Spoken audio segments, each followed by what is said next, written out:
Hi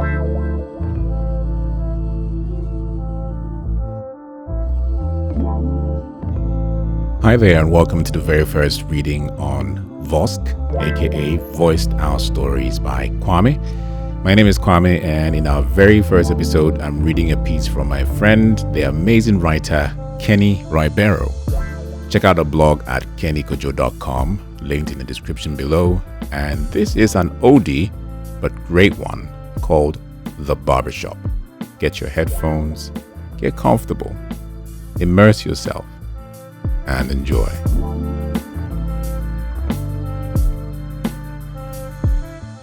Stone was in a good mood. His girlfriend Jacqueline had promised to give him the capital to set up his very own barbershop. Well, she was more of a sugar mummy than a girlfriend, but who's keeping score? She was in the habit of outdoing herself to make his life comfortable. But this one just topped the charts. He could already see it. Stone's place. This is what he had been waiting for his whole life. It was finally here. Stone was one of the lucky ones. He loved his job.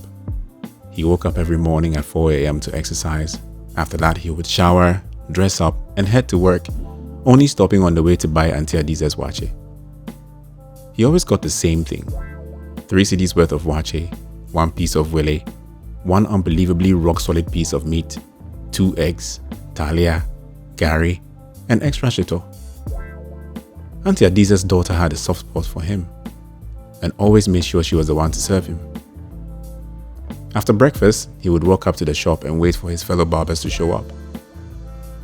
He had been cutting hair since he was 16, right after his BECE exam, and there was no doubt that he was good at it. He had started in a small kiosk tucked away in the middle of Amasamai. Alhaji Hussein was the one who gave him this opportunity, but he soon decided that this wasn't where he wanted to spend his hair-cutting days. People didn't cut their hair often enough, and the only source of entertainment was Alhaji's radio, which was often out of tune. His window of opportunity came 3 years ago when he helped a woman change a flat tire around the Holy Spirit Cathedral. She ended up introducing him to her cousin, who got him a spot at Cut It. He had always had a charm that won over the ladies. I mean, he wasn't the most handsome guy in the room, but he could get a lady to do pretty much anything. That's why he felt sorry for Jacqueline sometimes. She was a 56-year-old woman who dressed like a 27-year-old girl and believed that having Stone in her life was nature's way of keeping her young. And yet, they both knew he wasn't going to marry her. They had never talked about it before, but he knew that she knew. She was so good to him regardless. What he didn't have in looks, he made up for with class. One of his favorite clients, Philip, taught him that people make assumptions about you just by looking at how you carry yourself. He took that lesson seriously and took conscious steps to ensure that he always looked and smelled good. He also listened when his clients were talking and picked up words like unscrupulous and magnanimous, so that people will also be impressed by the way he spoke. This had gotten him places. Just last week, he was taken to the private residence of one of the most powerful men in Ghana to cut his son's hair, just because of a conversation he had with one of the man's best friends. Fridays and Sundays were his busiest days at Cut It.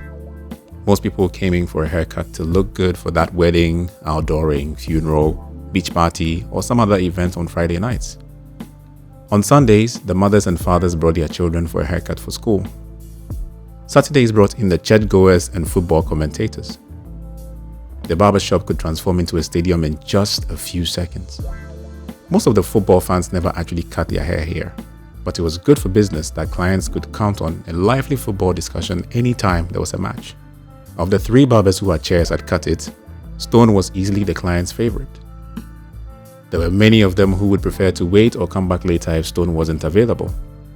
He always tried to remedy the situation by recommending the other barbers whenever he was out of town. Sometimes it worked, but clients like Pius Ofori would postpone the haircut until he got back.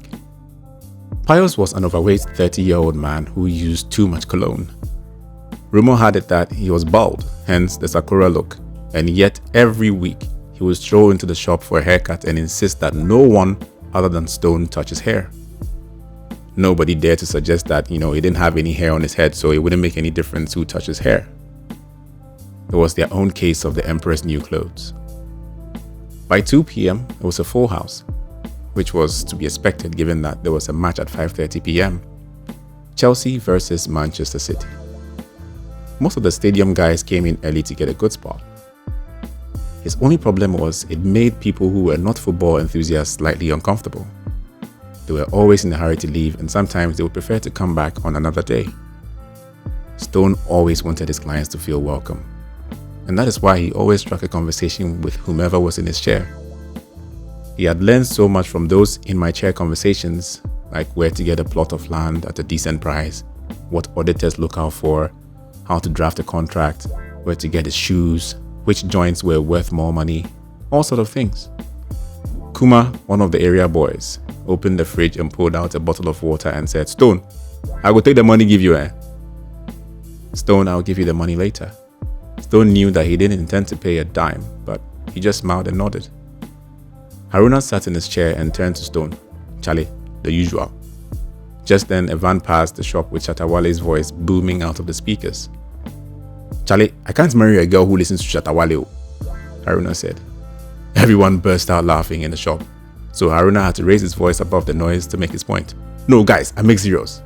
Loosely translated to me, "No, guys, I'm serious." Reggie, one of the barbers, asked him why. "My guy, if my wife listens to Shatawale, there will be no positive future prospects for my children. I mean, just listen to the guy. I don't see how anyone can call this music and even enjoy it. There's no crime in enjoying his songs. Just don't expect my ring on your finger." Stone could feel Fifi's eye on him. He was an adorable 5-year-old boy who took to Stone after he had told him a story so that he would not be afraid of the buzzing sound the clipper made the very first time he came to cut his hair. Today, Fifi's attention was on the fade haircut that Stone was giving Haruna. His bewildered eyes followed Stone's every move, and when he finally wiped Haruna's head with a towel from the towel sanitizer, he heard Fifi whisper loudly, "Wow, magic." It was Fifi's turn to sit in the chair, and it was endearing to see him get lost in the barberscape. Stone whispered to him, "Close your eyes and count to 90. By the time you finish, I would also have finished." "Uncle Stone, I'm going to recite a poem at church, so make it extra special." "Is that so? If you count loud enough, I'm sure the haircut will be just perfect." "Okay. 1, 2, 3, 4, 5, 6. After 1.5 minutes, Fifi asked, "What comes after 79? 80. Okay, 80, 81, 82, 90. All done," Stone replied. He dusted Fifi's neck with talcum powder and helped him off the chair. "Mommy, when I grow up, I want to be a barber like Uncle Stone," Fifi announced triumphantly. "God forbid," his mother retorted quickly. Fifi looked bewildered and asked innocently, "Oh, why?" The laughter erupted throughout the barber shop as his mother hurriedly stuffed his barbering kit into her bag and mumbled an apology to Stone. Stone was more amused than offended. He could imagine that Fifi's mother genuinely wanted more for him than just a barbering shop. Fifi waved and smiled, the 2 front teeth missing smile at Stone and everyone else in the barber shop. Jacqueline would make a great mom, he thought to himself. He just wasn't sure if he wanted a child out of wedlock. The match was about to start and all the hushed conversation had ceased. Pius and Haruna were the leading Chelsea supporters and were already boasting about how they planned to celebrate their victory. Just then, Mr. Adote walked in proudly with a slim, scantily clad girl on his arm. Everyone knew this was not his daughter. All his children were below the age of 13. To make matters worse, she sat in his lap and draped her arm over her shoulder, dangling her anklet in the air and toying with his earlobe. The disapproval hung thick in the air, and Stone smiled to himself. There was an unwritten rule in the shop. 2, actually. The first one was that nobody should use foul language when there are children in the shop. The second one was that nobody should bring side chicks to the main chick zones. Mr. Adote had clearly flouted the second rule because everyone knew his wife. She accompanied her children to cut their hair every Sunday. The fact that she was a quick-tempered, aggressive woman made his move even more daring. Kuma declared that he would pay 100 Ghana cedis to whomever was willing to bet if Chelsea lost. Haruna retorted and asked him to pay for his water first. After everyone had a good laugh, Kuma insisted once again that he was willing to bet. Kwesi, one of the attendants in the shop next door, agreed to the wager. Then the match began. Shortly after the match started, James, one of his regular customers and good friends, walked in for a haircut. He was uncharacteristically not interested in the match. Stone quietly asked him if everything was okay. James told him that his mother had passed away 2 weeks after his girlfriend broke up with him. Stone was dumbfounded. He told him that it was tough, but he also knew that he could rise above it. He offered to help in any way that he could and refused to let him pay for the haircut. "Charlie, thanks, wah," James said. "What are friends for?" he replied. James was one of the people who taught him the subject-verb agreements when he first came to cut it. He owed him a whole lot. The boys yelled. Drogba had nearly scored the first goal for the day. At halftime, nobody had scored, and both teams were getting agitated. Almost as if it were on cue, Mrs. Adotaye marched into the barber shop, every bit of her 240-pound body ready to fight.